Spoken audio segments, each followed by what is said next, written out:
Welcome to the Movers and Shakers podcast, where real students are doing real deals in the world of multifamily real estate. I'm Vince Gethings, the owner of the Wheelwell Profits Academy. Listen in as we dive into the journeys of driven individuals who are turning their dreams into reality. These people are just like you, taking action and making things happen. If you enjoy the show, please like, subscribe, and if you're ready to take action, check us out at wheelwellprofits.com to learn more about our incredible community. Let's get started. This is Movers and Shakers, where we interview the upcoming generation of Make It Happen multifamily investors to share their story. Welcome to the Movers and Shakers podcast. My name is Gino Barbaro, co-founder of Jake and Gino, multifamily investor, educator, father, mentor, and I'm joined by my co-host Joshua Ryan Rusin, the community director of Jake and Gino. Josh, how are you doing today, Josh? Gino, making it happen, man. I'm excited to ramp up for the holiday season and just the continued grind. What's going on in your world? I am excited to interview this student today because of a couple of things we spoke about before camera. Really intelligent dude, works hard, shows up, comes to the events, comes to Toastmasters. He's my Toastmasters buddy there. He comes to the group coaching calls. He puts in the work. He puts in the effort. This is what we need in life. Education is great, but education times action equals your results. We're not just an education company. We're an implementation company. And it's becoming more and more apparent to me today that people that succeed have to get educated, but they need to take action and need to be held accountable. And every time I see him at all these events, I saw him in MM4, I saw him right this past weekend, and he's coming from a place that's not easy to get to. Everyone's always complaining, oh, it takes time. Well, he's got to take 2 flights to get where he's going, half a day. And that doesn't stop him from doing it. So if you're out there and you're hungry and you want to make it happen, open your ears, take out a pen and paper, because we're going to be taking some notes and taking a deep dive, Josh. Boom. All right. So today's guest, Mr. Senate Eskridge. Senate is an avid real estate investor who currently owns a managed portfolio of single family and multifamily homes, numbering over 300 units across the country. All right. He has 5 years of experience in real estate investing and more than 20 years of experience in business development, management, and sales. Without further ado, welcome to the show, Senate. Thanks for having me. I really appreciate it. I'm looking forward to this. I am so excited to sit down and talk with the two of you. Thanks for having me. So, Senate, I got to put one note here, man. As I'm sitting there looking in the background, I see you got the Honeybee, Passive Investing Made Simple, a Wheelwell Profits water bottle. You know, I thought Gino had a good setup with all the swag and stuff, man. You guys are making me look plain and vanilla. I got to step it up. You know, I believe that the more you put into your mind and what you focus on is what happens, right? Mm-hmm. You get what you focus on, what you think about is your results. So I put these things out there so that I'm constantly thinking about making it happen and focusing on multifamily and looking for results. That's why that stuff's in my vision all the time. Also, while I never take this thing off, well, I take it off in the shower. But other than that, it's there every single day to remind me to focus on multifamily, focus on my dreams so that I can make sure that I'm going to make it happen. Senate, how did you get into real estate? What was your previous job, and how did you get into the real estate space? Those are 2 great questions, and I'm going to answer them separately. Mm-hmm. I got into real estate by accident, truthfully. I lived in a remote town, and I worked 30 miles or so from where I lived, and I had 3 cars every single day that would drive 30 miles into town and 30 miles back to town. I drive in for work, my wife would drive in for work, and then my oldest daughter would drive my kids to school. That's 3 round trips a day. And then usually we'd get 1 more trip to go back to the store to see grandma or something like that, constantly driving. I sat down and did the math, and by moving closer to town, we would save almost $1,000 a month at the time. It was a massive amount of savings. Mm-hmm. Had to move. I went out and found another house to buy. Well, this was 2008. Nobody's buying houses in 2008. What do? I decided to rent that house out. Couldn't sell it. Got a person to move in there. A while later, I realized I was making some pretty good cash flow on this house. I was very excited about it. What do you do with that? You go do it again. Bought another house. Got some good cash flow from that. And then the third house was a junker. I bought it, had to fix it up. I was doing the BRRRR strategy that everybody's talked about. Well, somebody offered me a bunch of money for it before I could refinance it. Lo and behold, I flipped the house and fell in love with the flipping. You make 30, 40 grand, whatever it was at the time in a short stint. I went and did that again. Then I bought a duplex, triplex, fourplex. At one point, I got up to the point where I had 14 properties that I was renting out. And that's when I sat down and I did the math. getting up to 14, I have this specific cash flow goal in mind. It's going to take me a very long time to get to that cash flow. I got to do something different. At that point, I started looking at every other aspect of real estate you could imagine. Everything from self-storage to industrial, retail, going and doing the BRRRR strategy in other markets. It's funny, I actually really looked at Macon, Georgia really hard. And I love hearing Bill Ham talk about Macon, Georgia, because I spent a lot of time looking in that market. Yeah, but back when you were looking at it, they weren't 4 caps. Now they're 4 caps. There were probably 9 and 10 caps when you were looking at it, correct? Yeah, exactly. I thought it was a great market. Finally, I settled on multifamily because it just made the most sense to me, because I'd already had experience renting out houses, had property managers, had people that could do residential construction those types of things. And what did you do for your W-2 job, or your job right as you were getting into the real estate? I've been in financial advising for the majority of my career. I've helped people do investments. I've helped people work with money, retirement accounts, life insurance, mutual funds, stocks, bonds, those types of things. Essentially sales of some sort my entire life. And have you transitioned full-time into real estate and left that career? What I like to say is that I invest in apartments and I help other people invest in apartments full-time. And on the side, I actually still currently sell IT services for an IT services firm. Awesome, dude. I love that. It's about mindset. So what was the problem that you were experiencing before joining Jake and Gino with multifamily? Was it just like pie in the sky thing? I can't get multifamily. How am I going to do that by myself? Lack of education really is what it came down to for me. I actually put in some offers on some multifamily buildings and I didn't get them. Thank goodness I didn't get them, because I didn't know what I was doing. I actually went out and I put an offer on a 20-unit property with a residential real estate agent. I said, hey, go look at that property. I want to put an offer in on it. Get me the information on it. They sent me some information, a couple of, at the time I didn't know what it was, but they sent me a rent roll and a P&L statement. And I was calculating it based on the 1% rule, which is for single families, and it works great in that market or that industry. But I went in, I put an offer, and I was obviously not in the ballpark. They didn't even respond. And I felt a little bit deflated. How do I compete in this game? How do I get into 20 units? And I decided at that point that I needed some education. And what other frustrations did you feel? Did you understand analyzing a market? Did you understand the metrics of cap rates? Did you understand negotiating with brokers? Did you understand partnerships? All of these things that are pretty overwhelming when you first start out. Can you dive into some of those other frustrations? Truthfully, Gino, I didn't know what I didn't know. I wasn't frustrated by a lot of those things because I didn't even realize that I could go to another market to do this or to have a partner to do those types of things. I thought I had to do it all myself. And to do it all myself, I have to be right here in this market. And I have a very limited supply of inventory.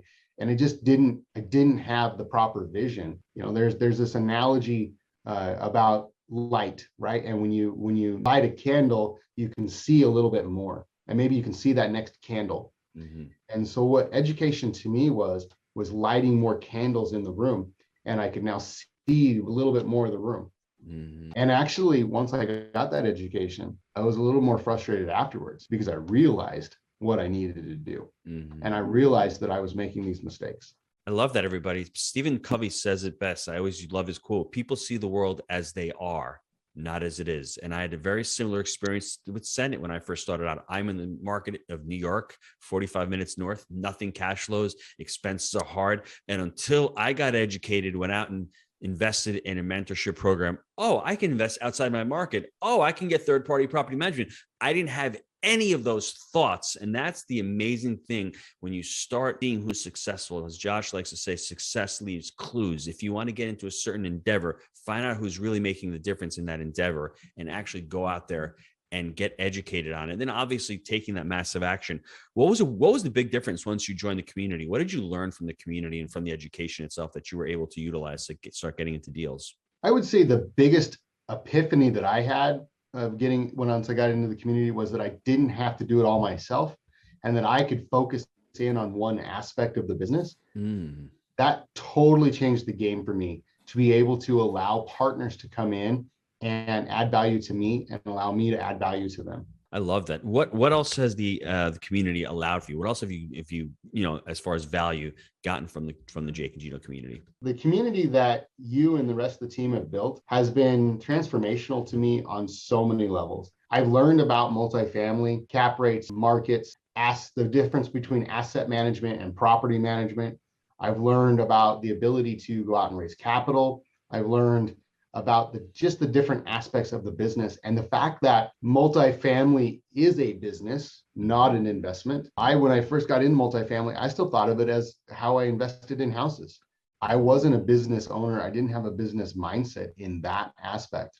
I love what you say about creating multifamily entrepreneurs, real estate entrepreneurs. That's really the biggest thing there in that aspect. But on top of that, it's the ancillary things that people really don't think about. We talked right before we started recording about I've met some people in this community that will be my lifelong best friends. I could show up in any one of 5 or 10 cities and have a place to stay. I didn't have that before. I was very sheltered, very well connected in my community, very well connected here locally where I'm at. But outside of this community, I really didn't have a lot of connections. The networking, the people that I built those relationships with, absolutely phenomenal. Sub under that, which is a piece of it, all the other little things that we get to do, things like Toastmasters, things like the couples coaching with my wife, the fact that my family's included in the journey. There's just so many things. And let me highlight this to everybody. Senate is well spoken. You may be saying, hey, he's just lucky on the podcast and just getting out there. He's been on Toastmasters for the last few months, every Wednesday night with the Jake and Gino crew, working on that skill. We're not born with any skills. We need to learn the skills if we want to.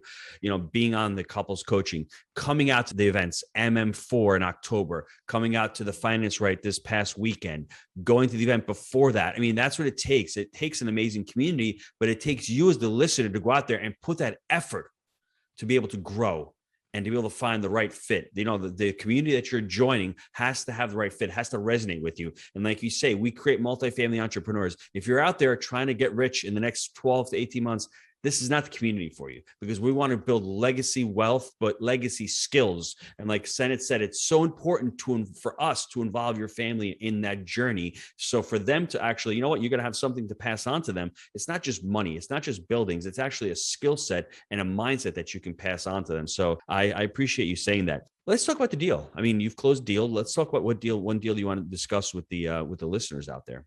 My first multifamily deal is one that I put together for you. It was a great asset right here in my hometown. 18 units, 1 bed, 1 bath, way under market rents. And I looked at that, and truthfully, when I first looked at the deal, I was a little scared. What's it going to look like?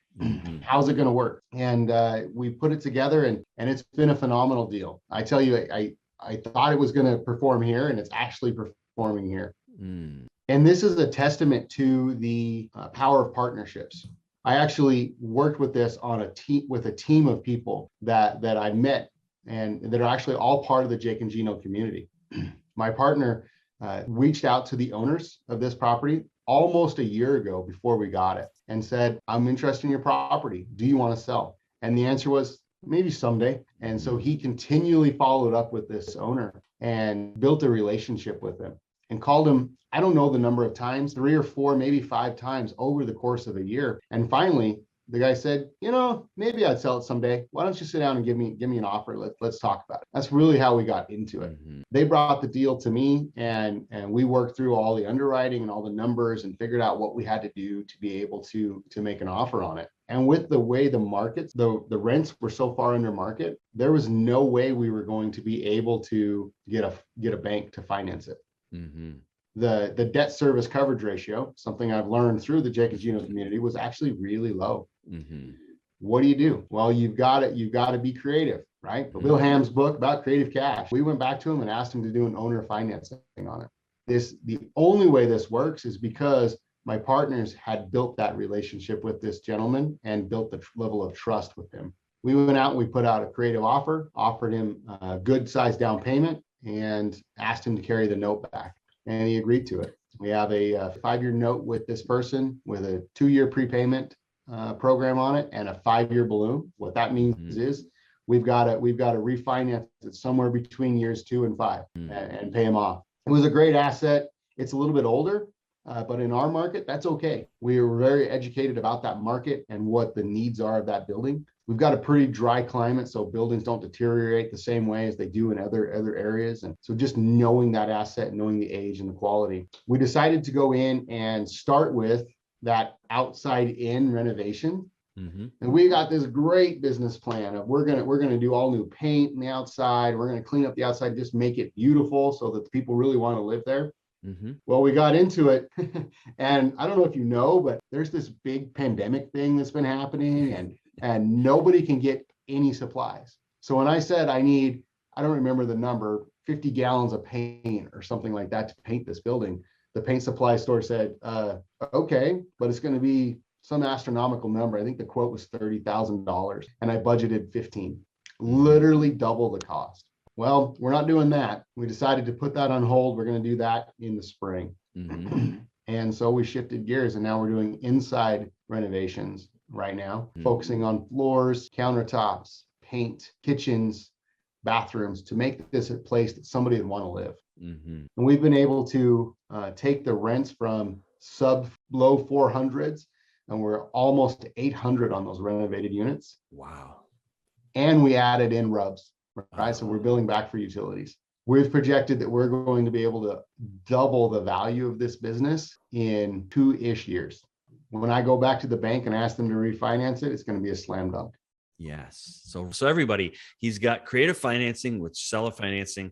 He's got refi and roll in there. He's got the market selection in there. He's got the business plan in there. So Senate, you've really, when you look at the deal and constructed the deal, it's an amazing deal. And 18 units, when you refi that deal out, you're going to have all your money back on that deal, a stable asset. It's going to be cost segregated. And then on top of that, it's going to be going forward. You have that money, you're going to repurpose it into another asset. Congratulations on that. Anything else you want to add about the deal? You mentioned cost segregation. One more piece that we didn't even realize when we bought it, this thing's in an opportunity zone. And because we're going to put all this money into it, we're going to increase the value of it, and we're going to hold it for 10 years. There's a giant capital gains benefit on that we didn't even realize when we were going into it. It was kind of an accident. This one was a slam dunk, but more important than any of those types of things, it was a great education for myself and my partners. I want to highlight, I've learned a ton. I made a few mistakes, but most importantly, I've got a great team of people behind me that are helping me make this work. That is awesome. Last question before we go to the short answers. What does life look like now that you've closed the deal and that you're continuing on the multifamily journey? Really opened my mind and opened my vision that I can buy any size asset that I can focus on. And that change, that shift in my mindset has been pretty important. I now can look at a good size asset, up to $10 million, 15 million, whatever that is, and not get scared when I look at it, because I know that I have those resources. I have a pretty specific timeline and pretty specific goals of what I want to accomplish. And I know absolutely that I'm going to get there. Let's take a quick time out to hear from our sponsors. Gino, I know a lot of our listeners are wanting to take their multifamily investing business to the next level. I know that you've been hard at work helping Jake and Gino students do just that using our framework. Can you explain to the listeners how they can get our help? Guys, we've been hard at work growing our community of like-minded investors, and the results of our members has been nothing short of incredible. We're looking to grow this amazing group. What we're looking for is those who want to follow our proprietary framework that we've created: buy right, manage right, and finance right. Leverage our connections, education, and mentorship as ways to take your business to the next level. So if you're interested in finding out more about how you can become a part of our amazing community, apply to work with us at jakeandgino.com/apply. All right, Senate, I got some short answer questions for you. So you're a guy who has a dialed in mindset and rock solid habits. What would you say your best habit for success is? Probably the biggest, I don't know if this is really a habit, but what I like to do is I like to focus on maximizing every moment of every day. I don't waste time. I'm very intentional about my time. I would say, so the short answer is intentionality. I'm very intentional about every single thing that I do. I fill every minute. And when I am filling every minute, I'm 100% dialed in and 100% focused on that. If I'm spending time with my wife, I'm spending time with my wife. If I'm doing a deal, I'm doing a deal. That's awesome. Yeah, I love that. All right. Now, obviously, you're someone who's a big reader. You have a huge bookcase behind you. What's your favorite book and why? Oh, man. I don't know if I can answer that question, Josh. There's so many great books that I've read.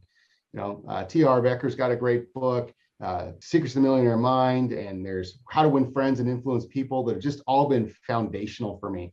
But I thought a lot about it because I kind of thought you were going to ask me that. So I narrowed it down to two. The first one is Outwitting the Devil by Napoleon Hill. It's kind of an obscure book that not a lot of people know about. Obviously, they think about it as other famous book out there, but this one really is about the secrets of the mind. And it was not published until actually very recently. It's an interesting story. He wrote this book, and really what it is, it's about a conversation with himself and the devil, which really is about your subconscious and your limiting beliefs. But his wife asked him, don't publish that book. People will think that we're Satan worshipers or something like that. So he locked it away in a safe based on his wife's request. And after he passed away and after his wife passed away, one of his kids found the book and said, we have to publish this. It's life-changing. And it truly is life-changing. So my first book I would suggest to anybody is Outwitting the Devil by Napoleon Hill. But again, I have to give a second one. I can't help it. There's a great book called 177 Mental Toughness Secrets of the World Class. And it was written by a guy named Steve Siebold. This one is a lot more tactical. It's 177 chapters. Every chapter is a page or two. And it's all about a specific thing that world-class achievers do. If you want to talk about the best habit for success, open to some random chapter and read it. It'd be a phenomenal habit for you to adopt. Man, I love that. All right, Senate, question. When you listened to or read Outwitting the Devil, did you listen to it? Because in Audible, it's a creepy voice for the devil. It's pretty crazy. Yeah, exactly. I did both, actually. I listened to it first, and then I went back through it, and I highlighted a whole bunch of takeaways through the book. But yeah, I did read it, and it is pretty creepy. It's amazing. Josh and Senate, I had the privilege of podcasting Sharon Lechter, go to the Jake and Gino channel, and we had her on. She's the one who co-authored that, and she rewrote the book out and she launched it. So it's she's written 14 books, most of the Rich Dad series, and she's the one who's written the books, and she wrote that one as well. And she said that was one of her favorite books to read. And I read it also, and it's pretty scary looking at it with the times we're in now and reading that book and going, wow, we see what's going on right now. And there's just this big divide, and you got your inner voice. We call it gremlins in life coaching. And if you can work towards that, that's what the devil is trying to do. He's trying to play on your emotions of resistance, like with the War of Art from Stephen Pressfield, always holding you back and always putting poison in your minds and always putting that self-doubt. That's a great recommendation. I love the book as well. Thank you. Love that. All right. So guys, listen, Gino, there's been a ton of takeaways in this episode. Let's hear the recap. So Senate Eskridge in 2008 is spending $1,000 a month. Commute. He's saying this is crazy. This is a ton of money. I got to move closer to my home, to my job. He decides to go buy a house, but the problem is he's got one already. And he's like, what am I going to do with this one? Accidentally, he starts renting it out, starts making a few bucks on it. He says, this seems like a pretty good gig. Let me buy another one. And then let me buy another one. And that's how the investment business starts. And along that journey, he figures out, this is a lot of work. If I got to keep scaling up, I have this cash flow number. How am I going to get to it if I continue this rinse and repeat, this Burr model of doing these small apartments or these single family homes? And he stumbles across the Jake and Gino community, and he starts educating himself. He starts reading about multifamily, reading all the different books, joins a community. And what I love most about it is that he just doesn't join. He's not passive. If you're passive in life, you're going to get passive results. He was active in life, and he continues to be active till this day. Like I said, coming to the events, watching the trainings, partnering up with other individuals, going to different markets, expanding his mindset. And now all of a sudden, a $10 million deal, he's not afraid of it. He's able to conquer it. But why is that? Because there's no more fear left, because he's conquered his fear. Because once you understand something and it can make sense, it's all of a sudden not afraid.